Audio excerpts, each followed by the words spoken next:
Ladies and gentlemen, the United Kingdom, once the economic powerhouse of a global empire, now teeters on the brink of financial collapse. This former economic mega-superpower has devolved into nothing short of a fiscal failed state. From Brexit blunders to inflationary nightmares, from income inequality to industrial graveyards, UK economy is in free fall. Welcome to our story on how this once great nation has now become the economic sick man of Europe. And buckle up, because over the next few minutes, we'll walk you through a grotesque reality of true economic horrors that this nation has been facing. Let's start straight with the epicenter of Britain's economic implosion, Brexit. The monumental act of economic self-sabotage that has brought UK to its knees. June 23, 2016. The day UK chose to sever its economic lifeline. And what was the Brexit campaign's battle cry? A brazen lie plastered on the side of a bus. £350 million a week for the NHS. A promise as empty as the heads of those who believed it. Fast forward to today. And what do we see? Not a strengthened NHS, but a healthcare system on life support. Not £350 million saved, but billions hemorrhaged from the economy. You want to hear the cold, hard truth? Brexit has cost UK economy a staggering £100 billion every year. That's £3,000 per household, evaporating into thin air. But it gets worse. UK now finds itself adrift in a sea of economic isolation. Do you remember about the promised global Britain? Unfortunately, it turned out to be just a sad joke. Instead of opening new doors, the country has slammed shut the ones it had. Trade from the UK to the EU has plummeted by 15% since Brexit. And let's not even get us started about the much-vaunted financial services industry.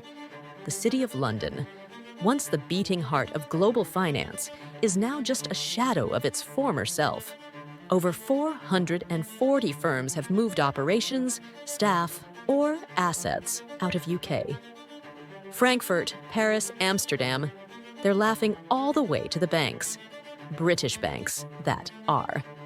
But perhaps the most damning indictment of this Brexit disaster has been the brain drain. The best and brightest, the innovators, the job creators, they're fleeing this sinking ship in droves.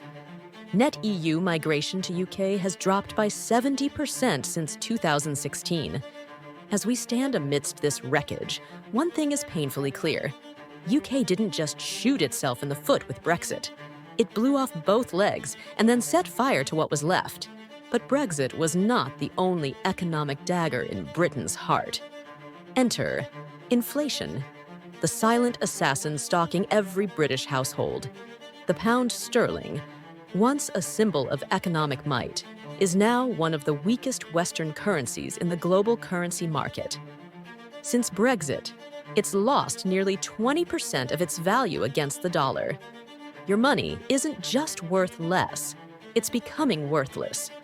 Prices are skyrocketing while wages stagnate. In 2022, inflation hit a 41-year high of 11.1%. The last time it was this bad, Margaret Thatcher was just settling into Downing Street. Now, we're watching a cost of living crisis unfold in real time, with no Iron Lady in sight to right the ship. And where's the Bank of England in all this?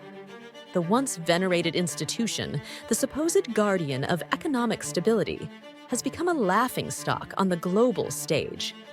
They've consistently underestimated inflation, always a step behind, always too little, too late.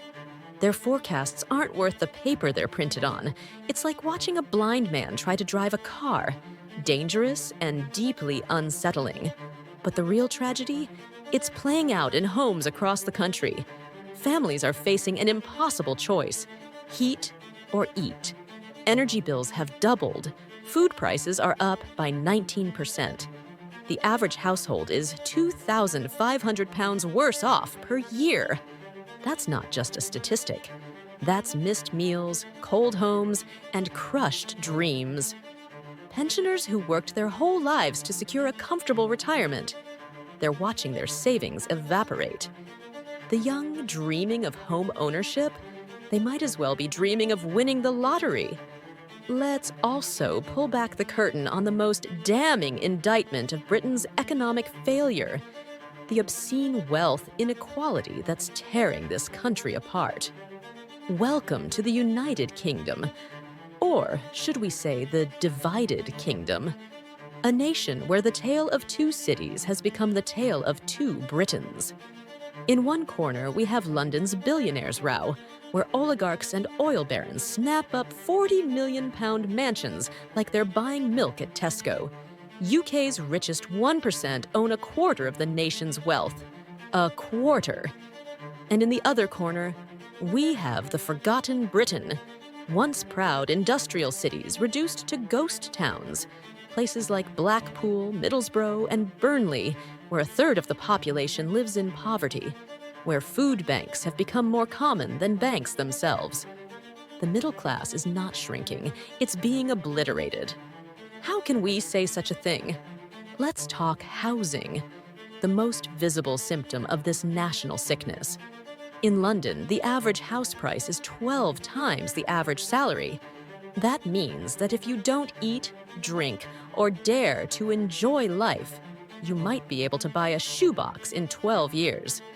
A whole generation has been priced out of existence, condemned to a life of exorbitant rents and shattered dreams of homeownership. And what about education? Once the great equalizer, it's now the great divider.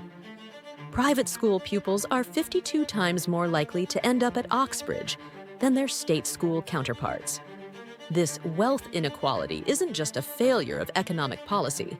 It's a moral bankruptcy that's rotting the very foundations of British society, sacrificing the many for the grotesque enrichment of the few. Let's also take a trip down the dismal lane of Britain's industrial decay. Remember when "Made in Britain" was a mark of quality? Not anymore now, is it? Cities like Manchester, Sheffield, and Newcastle, once powerhouses of production, now more closely resemble post-apocalyptic film sets. Let's talk numbers, shall we? Since the 1960s, over 6 million manufacturing jobs have vanished. Poof! Gone! And what's replaced these jobs? Call centers and distribution warehouses. The United Kingdom, scratch that. The Rust Belt of Europe has gone from building ships to answering phones and packing boxes. But surely, you might say, the country has reinvented itself as a service economy. Don't fool yourself. The service economy is a fancy term for we don't make anything anymore. Britain has swapped real, tangible wealth creation for pushing papers and serving lattes. And let's not forget the North-South divide. While London bloats itself on financial services, the North withers on the vine. For every 12 jobs created in the South, the North gets one. One. It's not a divide. It's an economic Berlin Wall. The government's solution? The laughably named Northern Powerhouse. More like Northern Poorhouse. Throwing a few pennies at infrastructure projects while the industrial heart of the nation flatlines. England is no longer a nation of makers and doers. It's a nation of consumers, buying cheap tat made in countries that learned UK's industrial lessons better than England kept them. And now, for the piece de resistance of this economic horror show, fiscal mismanagement. Or should we say, the art of setting pound notes on fire while claiming it's all under control. Let's start with the government's favorite economic strategy, austerity. The failed experiment that keeps on failing. For over a decade, they've been slashing public spending like a blind butcher, all in the name of balancing the books. The result? A nation on its knees, with public services gasping for air. The NHS, once the crown jewel of British society, now resembles a war zone hospital. Waiting times aren't measured in hours, but in seasons. Schools are so underfunded, they're begging parents for supplies. This isn't fiscal prudence, it's national self-harm. But surely all this pain has fixed Britain's debt problem, right? Wrong. The national debt has more than doubled since 2010, now standing at a mind-boggling £2.7 trillion. That's £36,000 for every man, woman, and child in the country. It's not balancing the books, it's cooking them. And let's not forget the parade of economic illiteracy that marches through Downing Street. Remember Liz Truss and her mini-budget? 44 days of economic chaos that sent the pound into a tailspin and pension funds to the brink of collapse. And now, as we stand amid the wreckage of decades of fiscal ineptitude, what's the government's grand plan? More of the same. More cuts, more austerity, more magical thinking about trickle-down economics. It's economic genocide. And so, as we surveyed the economic wasteland that was once Great Britain, we're forced to confront a harsh truth. The sun has not just set on the British Empire, it's gone pitch black on British economic relevance. Thank you for joining us on this eye-opening journey. For more riveting insights on global dynamics, don't miss our other compelling videos. Click the links on your screen and subscribe for more thought-provoking content.